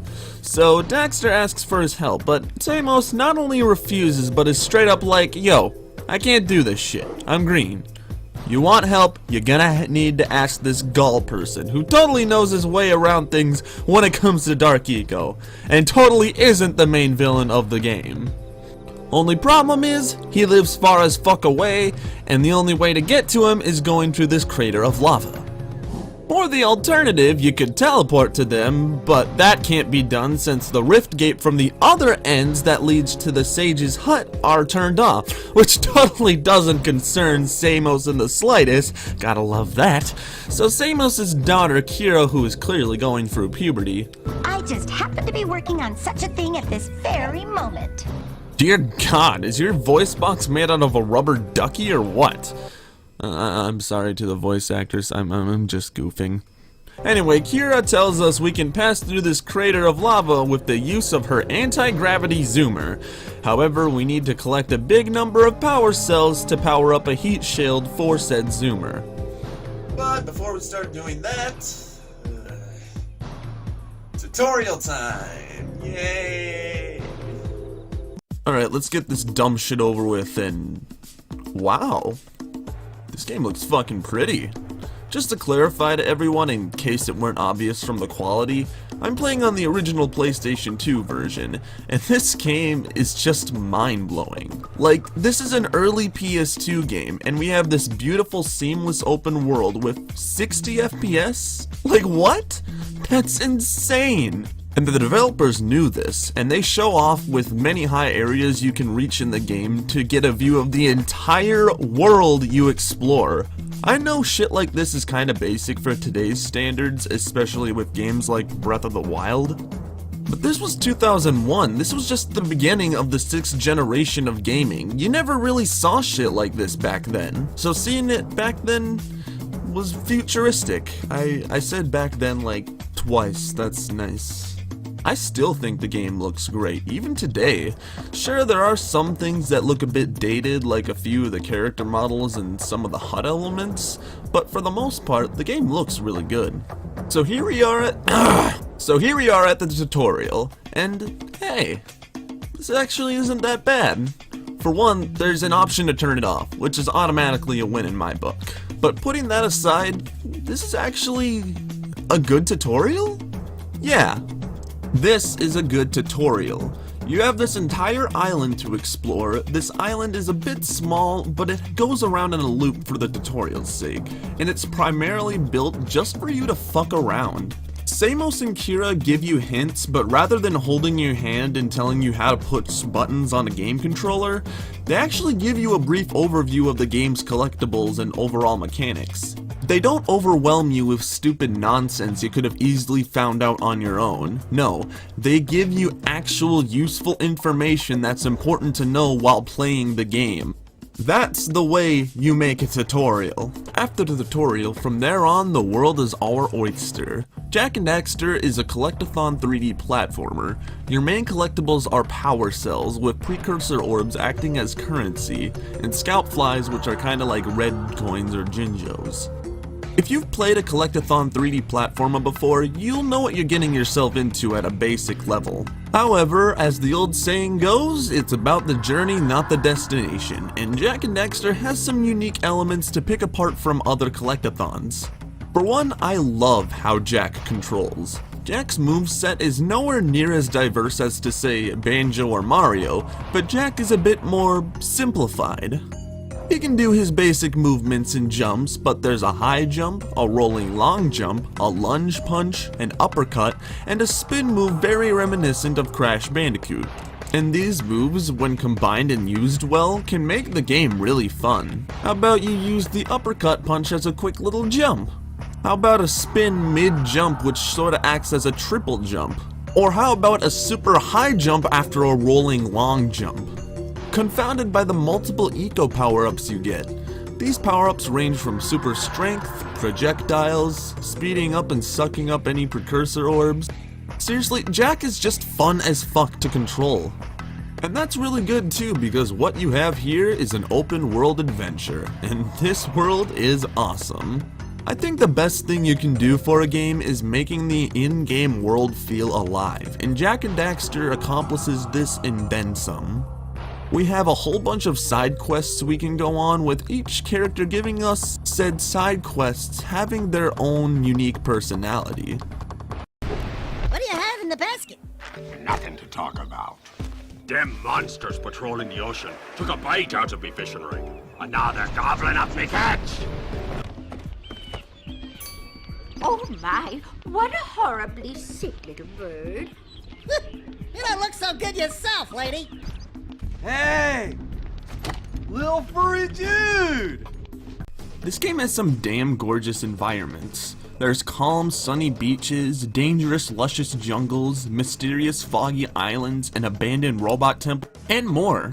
All of it combined with dynamic music just gives each level a sense of personality. It's kinda hard for me to pick what my favorite level is from this game, because all of them are built so well, and each of them have aspects I really admire. Like the calm Hawaiian vibe of Sentinel Beach, and the bright glowy lights in Lost Precursor City. Seriously, this game has a lot going on. The level design itself is simply put great. Each level has their own individual paths you can venture to, with each path weaving in and out, adding an extra sense of exploration. It almost feels like multiple Crash Bandicoot levels combined into one big level, and you guys all know how much I love that series, so this makes me all warm and fuzzy inside. So far, this game is great! However, the game is not perfect.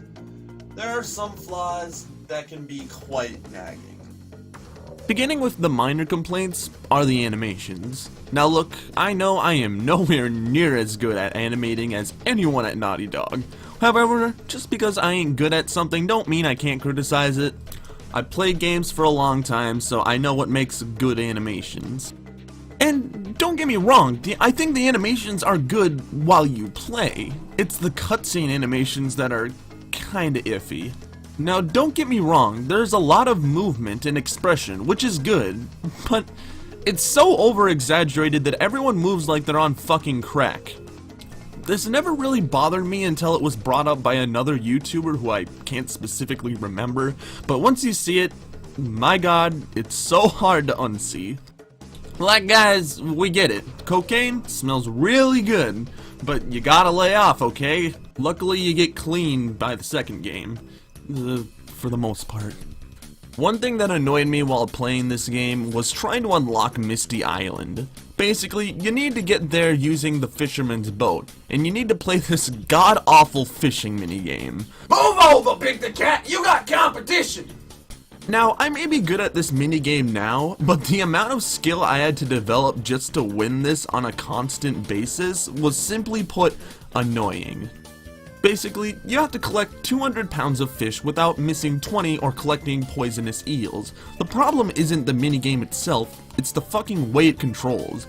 Moving the net is so goddamn sensitive with the control stick. There is no build-up with the speed. It doesn't matter how lightly you tilt the analog stick, Jak will swing that net quick, causing me to flick the joystick around like a goddamn maniac to actually play decently.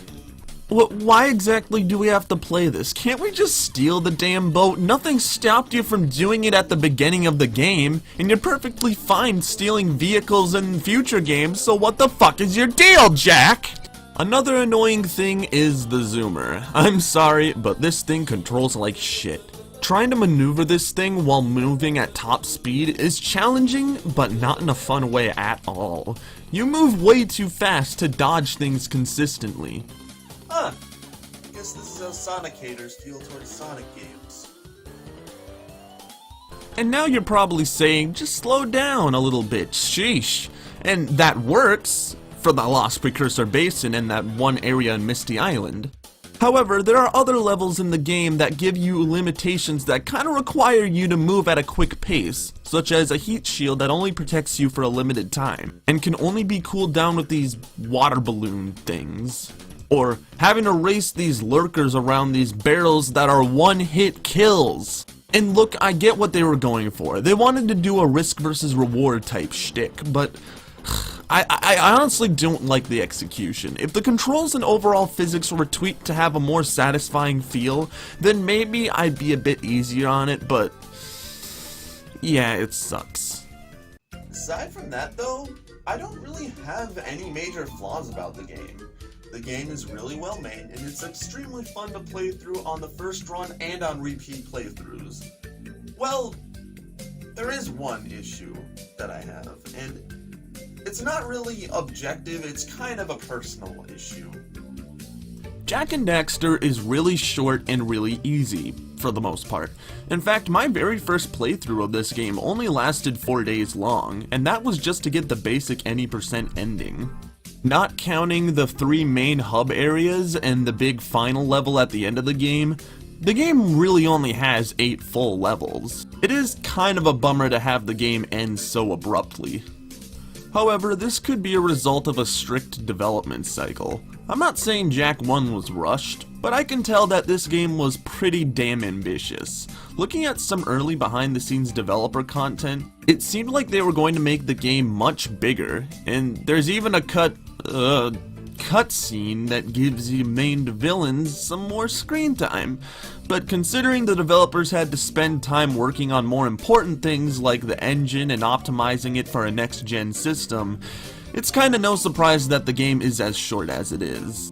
Like I said though, it's a personal issue, not really an objective one, but despite the game's length, I think the quality of the levels more than make up for the lack of quantity of levels. Jak and Daxter: The Precursor Legacy is a great game, legitimately kick-ass. When I first played the game, I was just dipping my toes into a new game, but I fell in love with it so much that I just became a bona fide fan.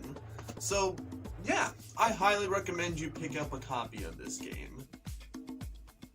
However, if you have a working PS2 lying around, I highly recommend you buy the OG PS2 version. Apparently the Jak series has had a history of some really bad porting. I've never really played the HD collection on PS3, but I did buy me a digital copy of the PS4 port of Jak 2, and it was a big waste of money. The game ran like butthole hairs, which I can kinda understand for the Vita ports because it's a handheld system, but for the PS4, a system that's 2 generations ahead of the PS2, I honestly do not get it.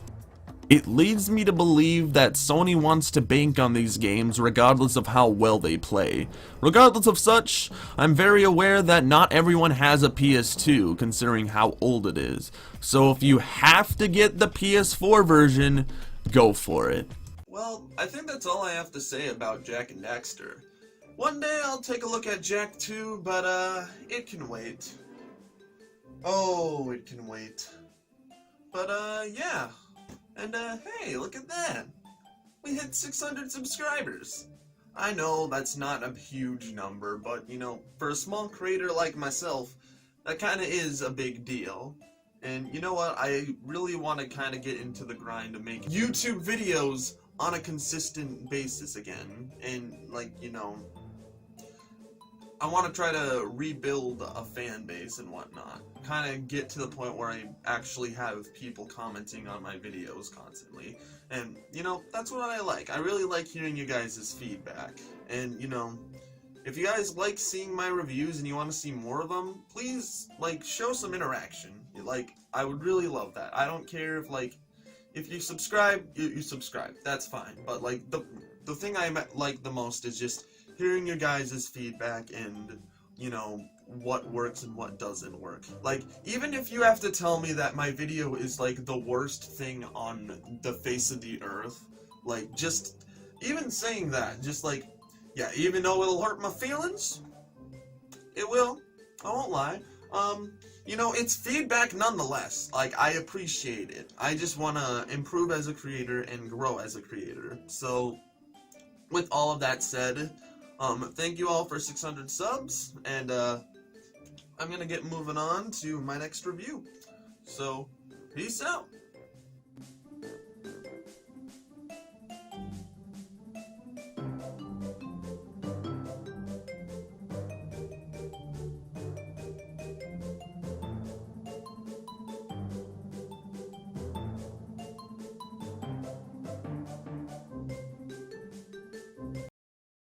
So a couple years ago, I decided to review Crash Bandicoot: The Wrath of Cortex and Crash Twinsanity. They were both awful. I tried and failed to be funny. The footage was dog water, and most of the things I said about these games, I don't really agree with. Well, that's partially true. Most of the things I said about Wrath of Cortex, I still agree with, but Twinsanity,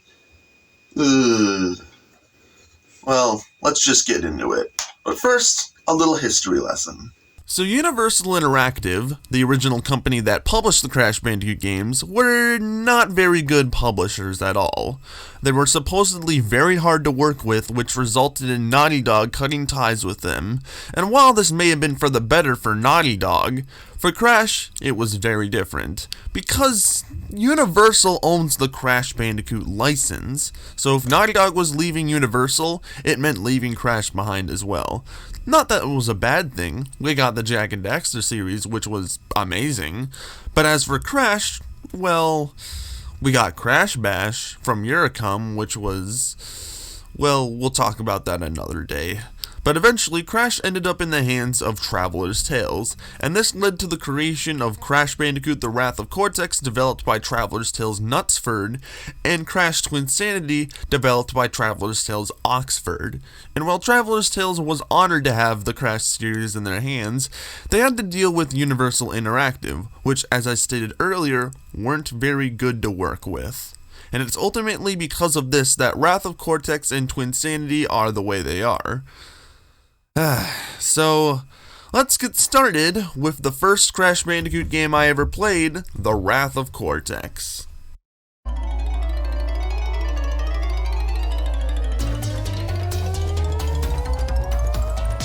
Wrath of Clemish, as I stated earlier, was the first Crash game I ever played, so obviously out of all of them, this one is the most nostalgic to me.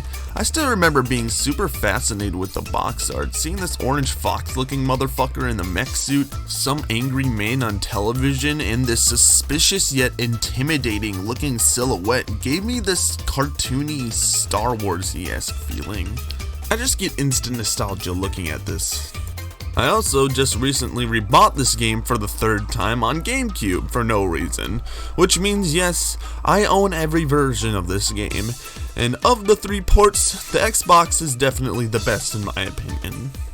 But my nostalgia and insanity aside, I personally do not think very highly of Wrath of Cortex. I made a review of this game several years ago that I don't recommend you watch because, as I stated earlier, it was awful. Despite my old review of the game being a giant hump of trash, my opinion since that review hasn't really changed much. And if you haven't seen that review, then allow me to get into my thoughts. Crash Bandicoot 4... Oh shit. I can't call it that anymore. Shoot. Okay. Wrath of Cindy Vortex is probably the most mediocre Crash Bandicoot game in the entire series. It's not a terrible game, but it's definitely lackluster. Wrath of Coconuts doesn't really bring anything new in terms of gameplay. It's essentially a rehash of Crash 3 with a Traveler's Tales spin on it. And you know what? That's fine. I mean, yeah, it would have been nice to have something new and original, but I'm the type of person who will like a game regardless of its originality. As long as the game is fun to play at the end of the day, no harm done. SpongeBob Battle for Bikini Bottom doesn't have a single original idea in it, and I, along with many other people, think that game is pretty damn good, especially for a licensed game. Unfortunately, however, Wrath of Cortex isn't really that fun. The trend of unfocused gameplay that Warped started continues and is even worse here. In fact, I don't even know if you can even call this a platformer, because if it was, you wouldn't be rolling around in a ball, riding a minecart, controlling a plane, a spaceship, your sister, making Beatles references, or controlling this god-awful mech suit for the majority of the game. Now, to be fair, some of the vehicle levels aren't that bad. I get a kick out of the atmosphere, but the majority of them just make me want to hang myself. And contrary to what I said several years ago, the levels where you just platform as Crash or Coco are so cheaply made. It legitimately feels like the developers made a bunch of assets and dumped them into a linear structure without utilizing those assets in an interesting way. I mean, some levels like the Gauntlet does utilize them in a fun way, but these levels are about as rare as finding true love. And honestly, the platforming levels themselves are the easiest in the entire series, even easier than the GBA games, and that's fucking sad. The hazards themselves don't really pose much of a threat, they just feel so lazy. Like, look at these two lab assistants. They just keep throwing at the same spot over and over and over again. All of the enemies and hazards just feel so half-assed. One of the running themes in Wrath of iCarly is that there are nitros fucking everywhere. I don't mind if a Crash game starts shoving loads of nitros in your face. However, if they're going to be in damn near every level, then the nitros themselves lose their intimidation value. Instead of being a hazard that you should always avoid like the coronavirus, the nitros just begin to feel like another generic obstacle you just run by. The platforming levels themselves just feel so clunky. Crash's controls, specifically his mid-air controls, just feel really floaty. It's kinda hard to explain. The best way I can describe it is that Crash and Coco's jumps don't really feel like they have any real weight to them. And while they aren't awful, they don't feel as fun as they did in the original games. Now, despite the gameplay not being very good, there are a few non-gameplay elements about Wrath of Karamba that I really like. For one, this would be the introduction to one of my favorite Crash Bandicoot characters, Crunch Bandicoot. I like how he's evil in this game, and then by the end, he becomes a permanent member of the Bandicoots. That is until It's About Time decided to retcon every game past Warped, but that's besides the point. I also like the Warp Room. The Warp Room in this game looks dope as fuck, and I love it. Okay, so the last thing I'll say about Wrath of okay, this joke has ran its course, so I'm going to stop here, Tex, is its soundtrack. Oh boy. This soundtrack is the fucking bomb. It is one of my favorite video game soundtracks of all time, and it is no doubt the best soundtrack in the entire series. And yeah, I'm a little biased, but oh my god, I cannot put into words how fucking good this soundtrack is. Just listen to the remixed Crash Warp theme. They changed up the bass line and it sounds much better than the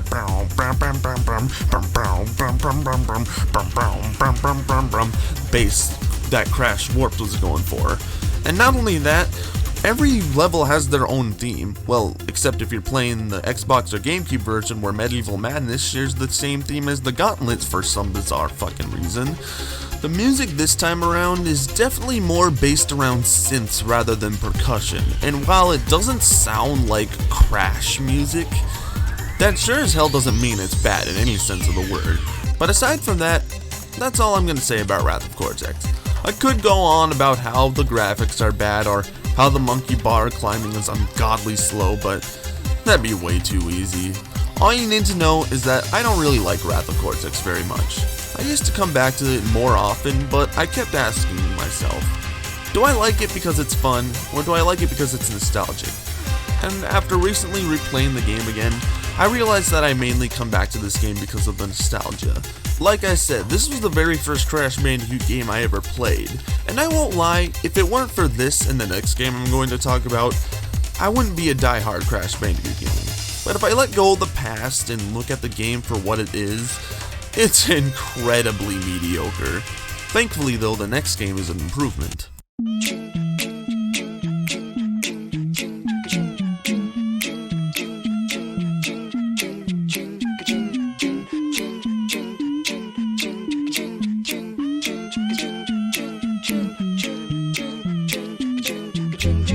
While Wrath of Cortex was the first Crash game I ever played, Twinsanity would be the second.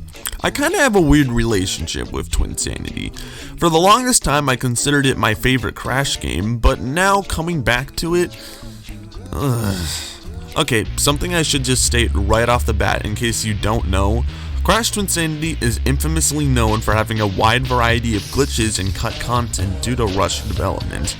Even though I used to love Crash Twinsanity as a kid, I absolutely dread coming back to it as an adult. And that's not because I think the game is bad, but the game makes me feel unfulfilled. When I play Crash Twinsanity, I feel like I'm playing a demo of what's supposed to be a full game. Not counting the main open hub areas, Crash Twinsanity has a grand total of 14 levels, which is lame, but a short game doesn't have to be a bad game. A game can be short, but still fun. Unfortunately though, Crash Twinsanity continues the trend of unfocused gameplay, and you see that as soon as you look at the back of the box. Instead of controlling a wide variety of vehicles, you get Cortex. Yeah. This is the main selling point of the game, having Crash and Cortex team up, and you get a variety of gameplay styles with him along with 2 other playable characters. But like I said, the game is only 14 levels long, and when you see this many gameplay styles on the back of the box, there's gonna be a problem. I'm not gonna spend time analyzing every single gameplay style, as there would really be no point to it. Most, if not every gameplay style only comes in 1 or 2 levels at most. Like, what is the point of dedicating 2 entire levels to Nina and Cortex if those are the only 2 levels you get to play as them in? Well, you already know why. It's because there were supposed to be more levels, but the developers didn't have time to add them. The trend of unfocused gameplay in this game is mainly due to how much content that had to be cut from it. It's quite obvious that we were going to spend much more time with these different gameplay styles, but the developers just didn't have time to flesh them out. That doesn't excuse the unfocused gameplay, but it definitely gives you some insight as to why it exists. But likewise to Crash Warp, despite the gameplay being incredibly unfocused, I still think the game we're left with is pretty good. The traditional Crash Bandicoot platforming stages are actually really fun. Hell of a lot better than Wrath of Cortex, that's for sure. The game is still linear, but you're no longer running down a hallway, but wherever you want. Crash Twinsanity goes full-on free roam, and that's probably the best part of the whole game for me. A lot of people think that Crash should always stick to the hallway-esque gameplay, but I personally disagree. Crash Twinsanity is just filled to the brim with personality. It's very reminiscent of early 2000s kids shows from Nickelodeon. I like how all the loading screens are drawings of Crash and Cortex doing random bullshit you're going to be doing in the game. I like how neat the pause screen is, the fact that every level and area has their own title card slapped dead center of it. I like that you can actually explore Insanity Island and see Crash's little chill area on the beach, and his house. I like how every character has their own game over screen. I like how every cutscene is constantly trying to make you laugh. I like how they straight up reference the fact that the game was rushed. I just really like this game's personality, and that's probably the reason why I've considered this my favorite Crash game for so long. But over the years of me playing this game, I slowly started to realize that personal charm doesn't really make a game fun. It can make a game better, but it can't make it a fundamentally fun game. Like I said earlier, the gameplay is extremely unfocused and it makes the game really hard to come back to.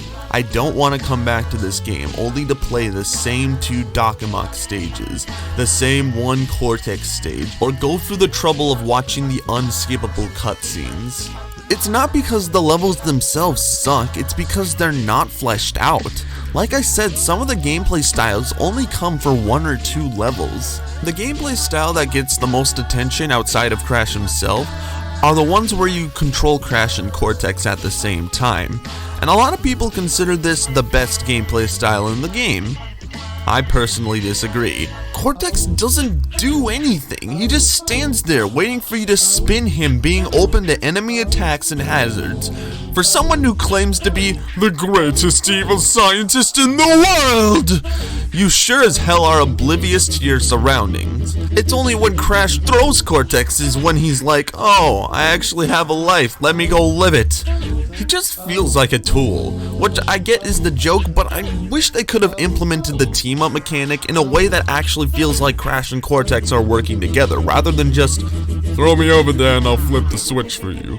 It's as basic as you can get with team-up mechanics. But yeah, the last thing I'm going to talk about regarding Twinsanity is its soundtrack. Twinsanity's soundtrack is a controversial topic when people talk about this game. You either really like it, or you really hate it. Me? I love it. I absolutely love it. It's not as good as Wrath of Cortex, but I can really get a groove on while listening to these songs. It's amazing how every song was done in a cappella. My only gripe with it is that while it fits with the tone and personality this game has, it sounds nothing like traditional Crash Bandicoot music, and this is probably one of the reasons why some people hate this game's soundtrack. And while yes, I personally like this soundtrack, I like my Crash music to sound, crashy. With all that said, I think Twinsanity is just an average good game. I consider the game to be better than Crash 1, but still not as good as Crash 2 or 3. Despite that, I still think the first 3 games set the foundation for future Crash games, Twinsanity just being one of them. A lot of people think that Twinsanity would be the perfect candidate for a remake or a remaster of some degree with all the planned content put back in. Even though I'd rather have brand new original games, I'm honestly not against the idea of Twinsanity getting this treatment. Like I said, Twinsanity has lots of cut content. I've even spent 10 minutes talking about one of the most infamously cut levels in the game.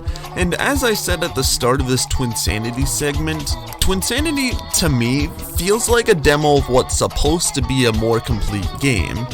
And I would absolutely love to see this game get a reimagining or an extended cut of some type. Twinsanity is the definition of lost potential, and I would love to see that potential fully thought through. But as of right now, we only have the PS2 and Xbox original, and while this is, in my opinion, a classic title from that particular era, it's definitely not the best the series has had to offer. These games honestly mean a lot to me in terms of nostalgic memory.